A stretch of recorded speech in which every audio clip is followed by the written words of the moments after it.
A justice from South Africa's Supreme Court of Appeal took just minutes to more than double Oscar Pistorius' prison sentence to 13 years and 5 months for the murder of girlfriend Reeva Steenkamp. Justice Willie Sarati said the Supreme Court upheld an appeal by prosecutors against Pistorius' original 6-year sentence for shooting Steenkamp multiple times in his home in 2013. It's rare for the Supreme Court to change the sentences handed down by trial judges so dramatically. I did not expect the Supreme Court of Appeal to hand down such a lengthy sentence of imprisonment, legal analyst Ulrich Rue said on the Yanka News channel. But if one looks at what the law states, and given the fact that murder does carry the minimum sentence of 15 years in prison, I think the decision could be vindicated. Pistorius' lawyers have just one avenue open to them if they want to challenge the new sentence handed down by the Supreme Court, and that is to appeal to the Constitutional Court, the highest court in South Africa.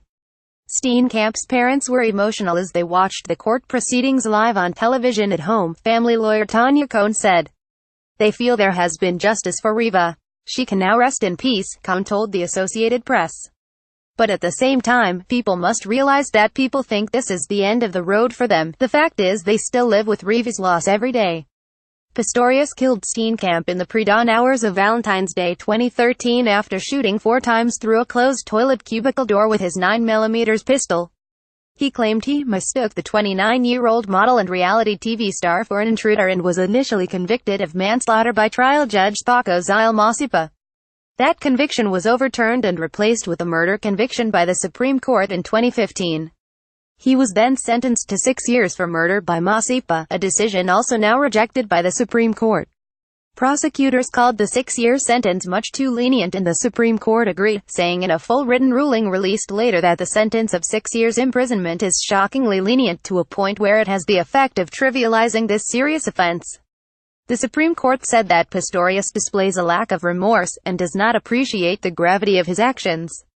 Pistorius' brother, Carl, wrote on Twitter, "Shattered. Heartbroken. Gutted." A spokesman for the Pistorius family didn't answer calls from the AP. Pistorius should have been sentenced to the prescribed minimum of 15 years for murder, Sarati said, as he delivered the verdict of a panel of 5 judges at the Supreme Court in the central city of Bloemfontein. There is no death penalty in South Africa. The new sentence of 13 years and 5 months took into account the 1 year and 7 months Pistorius served in prison and under house arrest after his initial manslaughter conviction. The new sentence was backdated to start on the day he began his murder sentence, on July 6 last year. The decision by the 5 judges was unanimous, Sarati said. Pistorius must serve at least half of the 13 years and 5 months, nearly 7 years, before he can be considered for parole. He has served 1 year and 5 months of his murder sentence. Pistorius, who turned 31 on Wednesday, is being held at the Atteridgeville Correctional Center on the outskirts of the South African capital, Pretoria.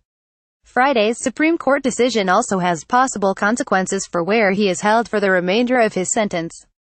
Pistorius was moved from the high-security KGOS Imampuru 2 prison in central Pretoria to Atteridgeville, which houses prisoners sentenced to 6 years or less.